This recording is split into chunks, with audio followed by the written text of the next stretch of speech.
So let's talk a little bit about the main screen. This main screen is what you're going to see on the SC-12 and the MST-14. The MST-14 is the little brother to the SC-12, so it is the closed system, on one device, where the SC-12 is the networked bigger brother for multiple carriages. So on the main screen, what you're going to see is the information that is most critical while you're actively painting. That's the stuff that you might have to change on the fly. First and foremost, you'll see that you've got this pattern preview widget. This is showing you what the current pattern will look like if you're actively painting. Now, a lot of people ask, where am I in the pattern? This is actually showing multiple cycles. This is actually showing 2 cycles. So you're both at the very bottom of the screen and right at the middle of the screen. So if I start painting right now, I will paint a solid skip. We have stripe and cycle settings right here for easy adjustment. Notice if I increase my stripe length, it's actually going to increase the length on the screen. And the inverse is true with cycle. If I actually reduce the cycle, you'll see that the stripe becomes a bigger portion of that cycle length. Now, under bead adjust, this can be confusing for some people. It can be a little bit tricky to understand. Bead adjust is basically setting up how your bead pattern falls. So I'm going to go back to a 1040 pattern here.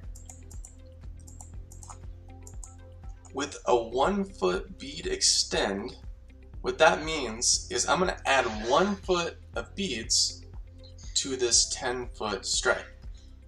So my bead pattern is now 11 feet long. Now, if I have no offset, that means that, as soon as I start painting, I'm gonna turn on my paint and bead guns. The beads will hang on an extra 1 foot after the paint stops.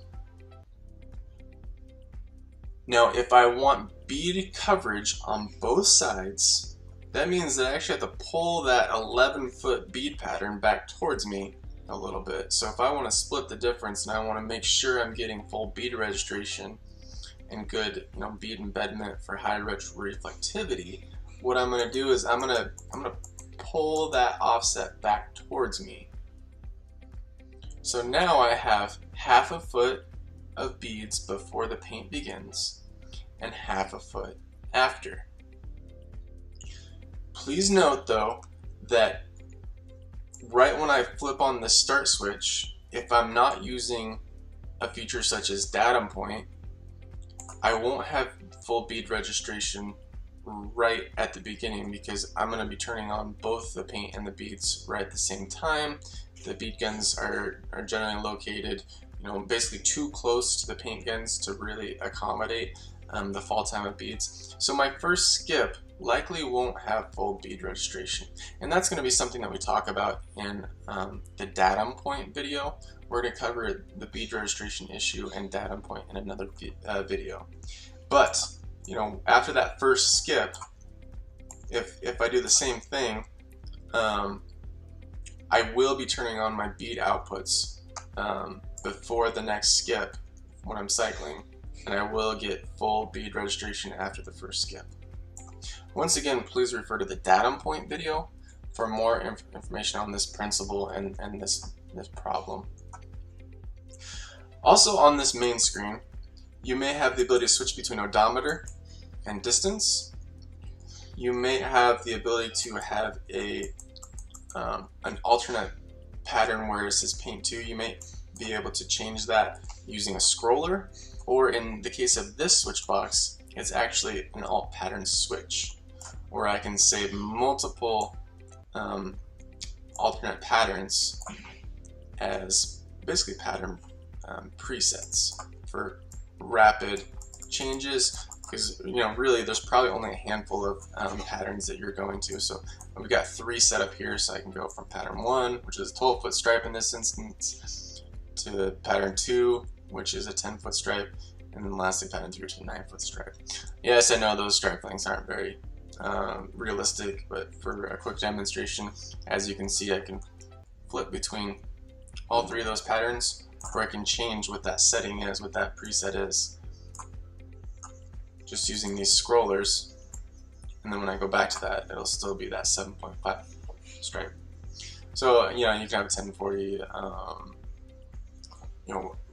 as your most common pattern, and then your other variants as different alt cycles.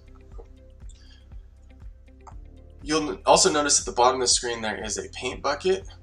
Whenever we're painting skip, you'll see the bucket drip.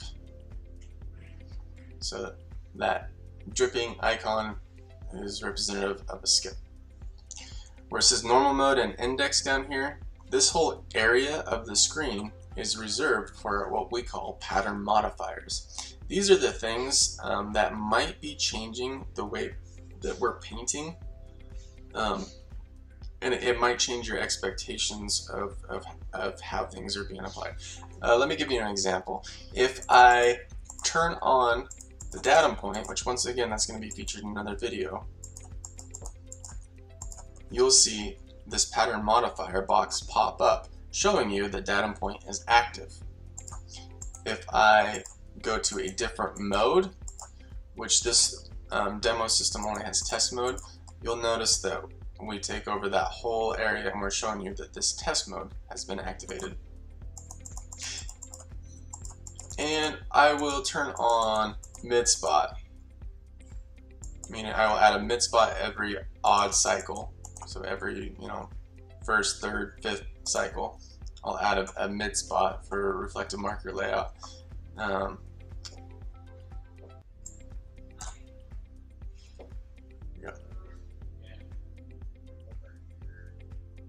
Now that is actually not showing a pattern modifier due to the fact that it is graphically represented here. Also on this main screen, we've got application rates. So we've got yellow and white mills shown on the screen. If I pretend to be painting, if I actually pretend my pump is stroking, you can see that my application rate will be displayed on the screen. Now this is an average application rate by default, meaning this is going to be a job average. So it's just taking however much paint you've outputted in this job, since you've cleared your counters, and averaging it over your painted distance. Now, if you do have our data logging system connected to DL18, you do have the option to make this value real time, meaning it's actually going to show you your application rate using live calculations. In this example, you can see that we have the ability to show bead pounds per gallon on the main screen. Once again, we need that DL18 connected with a scale head. You'll see the speed in large digits, 3.1 miles per hour shown right there. And that pretty much sums up this main screen overview. Please let us know if you have any questions or if you'd like to see anything else on this main screen.